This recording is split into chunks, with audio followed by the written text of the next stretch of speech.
Hello guys, in this tutorial you will learn how you can unblock users in the Telegram application on PC or on laptop. So let us guide you through it.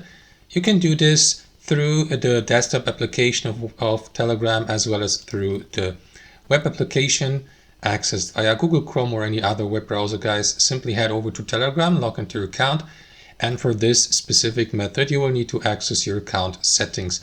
Here, through the web application, for example, guys, you will need to click into these three lines here and select Settings. From here, head over to Privacy and Security here.